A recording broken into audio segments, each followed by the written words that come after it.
Assalamualaikum warahmatullahi wabarakatuh. Saya Ahmad Fakhruddin bin Muhammad Bustamam, nombor matrik 13 DEE 19F1156. Jadi hari ini saya akan mengupas isu khunsa. Khunsa ni terbagi kepada dua bahagian, iaitu khunsa wadi dan khunsa muskil. Dari segi istilah bahasa Arab ni, khunsa ni adalah bermaksud lembut. Istilah ulama fiqh, seorang yang mempunyai dua alat kelamin, iaitu zakar dan farad, dan membagi setengah khunsa salah satu alat kelamin berkenaan berfungsi, dan itu definisi bagi khunsa wadi. Definisi bagi khunsa muskil adalah seorang yang tak dapat ditentukan jantinanya kerana kedua-dua alat kelamin tidak nampak dengan jelas akan kefungsiannya. Cara alternatif untuk mengubati bagi khunsa muskil ni ada tiga peringkat. Yang pertama, perlu lakukan pemeriksaan ujian genetik. Peringkat kedua, perlu membuat proses ujian gender. Yang ketiga adalah dapatkan bantuan psikologi supaya dia tu dapat menerima sama ada mau jadi lelaki ataupun perempuan mengikut kadar pertusan bagi pakar genetik dan gender. Seterusnya,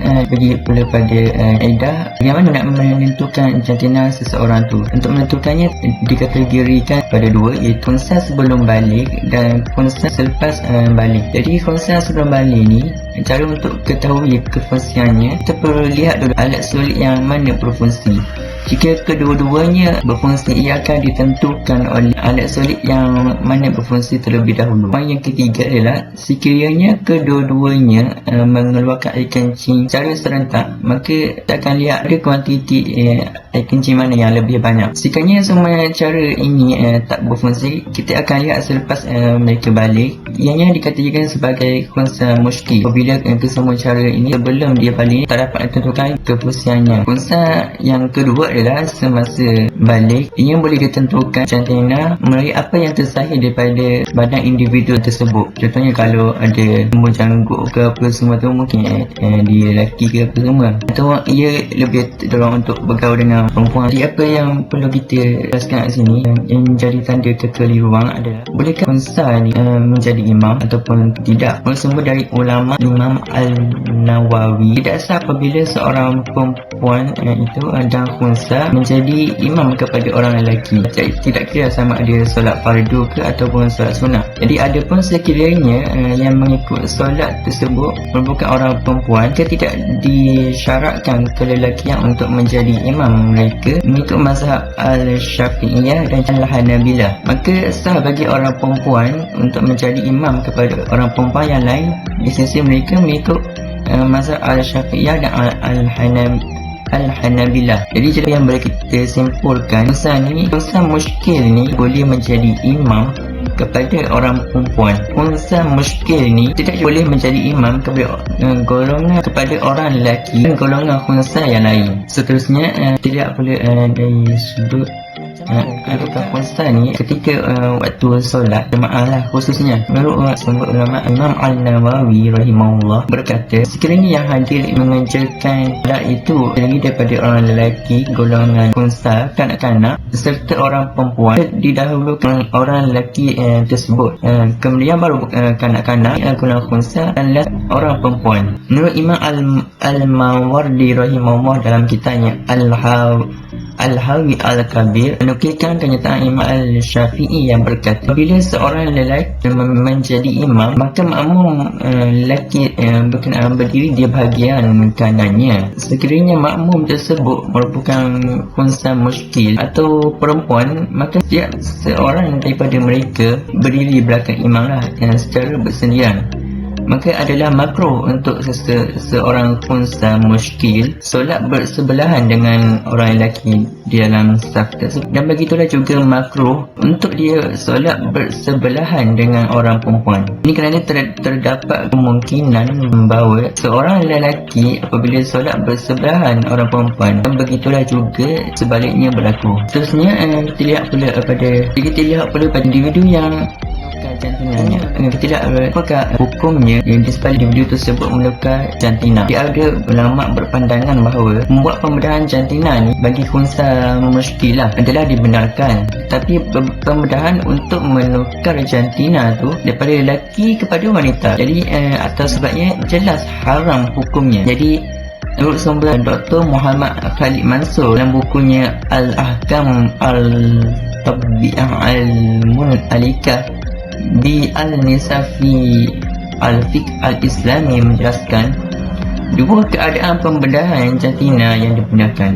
Yang pertama, pembedahan jantina individu yang tak dapat ditentukan jantinanya semasa lahir sama ada lelaki ataupun perempuan. Manakala keadaan kedua ialah mereka yang dapati mempunyai alat kelamin lelaki dan perempuan. Kat situ kemungkinan dia ada keliruan pada mahu menjadi lelaki atau perempuan. Islam ni mengamalkan prinsip keadilan, memperuntukkan hak sewajarnya kepada golongan khunsa sama ada dari aspek sosial, ekonomi dan pendidikan. Jadi bagaimanapun untuk menjalinkan hidupan yang lebih sempurna, penentuan jantina sama ada lelaki ataupun perempuan ni amatlah penting firman Allah SWT, dan bahawa sesungguhnya dialah yang menciptakan pasangan lelaki dan perempuan. Surah An-Najm ayat 45. Jadi itulah sedikit kupasan tentang isu khunsa ni. Sekian, terima kasih. Assalamualaikum. Assalamualaikum warahmatullahi wabarakatuh. Saya Muhammad Maizuddin di sini. Nombor matrik 13 DEE 19F1016. Hari ini saya ingin menerangkan tentang isu khunsa. Isu khunsa ni pseudo-hermaphrodite atau lebih dikenali sebagai khunsa. Terusnya, mendapat perubatan moden ataupun dikenali sebagai jenis khunsa ni dia ada 4. Yang pertama, female, pesakit mempunyai kromosom 46XX, di mana ianya mempunyai organ dalaman perempuan tetapi dari segi luaran seperti ciri-ciri lelaki. Yang kedua adalah male, pesakit mempunyai kromosom 46XY, namun yang female tu dia 46XX, ini 46XY. Namun yang female dia lebih kepada macam ada organ perempuan tapi mempunyai ciri-ciri lelaki. Kali yang male ni pula, dia ciri-ciri organ seksual luaran sama ada tak menunjukkan penyakit seorang lelaki ataupun ciri-ciri perempuan. Ketiga, true atau dikenali sebagai gender intersex. Pesakit ini mempunyai kedua-dua tisu ovari dan testis. Ianya lebih dikenali sebagai ovotestis. So kat sini dia tisu dia tu dia ada dua, dia ada testis dengan ovari. So dia boleh kalau nak buang dia pilih antara dua tu lah, sama ada testis ataupun ovari. Sukar untuk tentukan pesakit ini lelaki atau perempuan. Sebab dia ada dua, testis dengan ovari, so dia susah sikit nak tentukan sama ada dia tu lelaki ataupun perempuan. Keempat adalah compact atau dikenali sebagai undetermined intersex. Compact ni mempunyai kromosom yang berlebihan seperti triple X ataupun 47XXY. Compact ni dia senang sikit, dia mudah untuk tentukan jantinanya berikutan perkembangan organ seksual dalaman dan luaran. So dia senang lah, compact ni macam senang sikit sebab dia tengok pada dalaman dia lebih kepada lelaki atau perempuan. Contohnya organ dalaman dia tu lebih kepada macam menghasilkan sperma, dia akan jadi lelaki. Kalau dia lebih menghasilkan ovari, dia akan jadi perempuan. Terusnya adalah kaedah penentuan jantina dalam perubatan moden. Pertama adalah kromosomal. Penentuan tahap melalui kromosom 46XX ataupun 46XY. Dengan cara penyesuaian itu berlaku pada awal proses. Kiranya masa awal proses tu dia boleh tahu lah itu sama ada dia khunsa ke ataupun tak. Dua adalah gonadal sex. Dikenali melalui kehadiran atau ketiadaan testis determinant factor. Ketiga, phenotypic sex. Ataupun kaedah penentuan ini dikenal pasti melalui penghasilan hormon oleh genat. Kalau lelaki tu penghasilan hormon dia lebih tinggi. Sekian saja dari saya. Assalamualaikum warahmatullahi wabarakatuh. Bye. Assalamualaikum warahmatullahi wabarakatuh. Nama saya Muhammad Adam bin Muhammad Aidi. Nombor pendaftaran saya 13 DEE 19F1112. Hari ini kita akan membincangkan tentang isu saya tentang LGBT. Kali ini saya akan menerangkanlah apa itu LGBT dan kenapa wujudnya kita nampak pada isu terkini LGBT banyak buat perarakan di negara barat sana. Perarakan tersebut ceritakan tentang sukanya antara satu jantina ke jantina yang sama.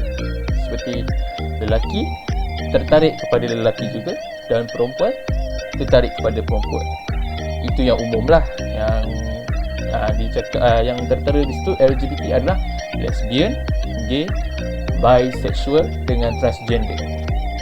Saya akan kupas yang dua ni je lah, gay dengan lesbian. Sebenarnya bisexual ni dia bawah kepada gay dengan lesbian. Transgender ni lain sikit lah, dia mengubah jantina kepada, contoh dia ada lelaki tapi dia pergi hospital untuk membedah untuk jadi perempuan. Kebanyakannya lelaki berubahkan menjadi perempuan, tapi sekarang isu yang terbaru adalah perempuan hendak berubah menjadi lelaki. LGBT ni sebenarnya daripada zaman Nabi lagi, iaitu kaum Nabi Lut. Kaum Nabi Lut ni adalah LGBT juga, cuma pada zaman yang berbeza lah. Tapi nak kata LGBT ni sebenarnya baru adalah tidak. Sebenarnya LGBT ni dah lama. Kaum Nabi Lut sendirilah yang mewujudkan benda tu. So, lagi satu, dalam Al-Quran kan ada menceritakan tentang kisah-kisah Nabi yang kaum Nabi Lut. Jadi, kisah-kisah tersebut mungkin ada di dalam kitab-kitab yang lain, seperti kitab Taurat, kitab Injil, kitab Zabur. Mungkin kisah itu ada dalam kitab-kitab tersebut. Seperti di Amerika Syarikat di sana ada yang menggunakan Bible. Masalahnya Bible di sana telah ditukar, isi-isi dia dah ditukar. Jadi penggunaan dekat situ salah lah. Maksudnya agama dia boleh bertatu, boleh buat perkara-perkara yang di sebalik apa yang Islam telah ajarkan. LGBT ni kita biasa nampak lelaki pegang tangan sama lelaki.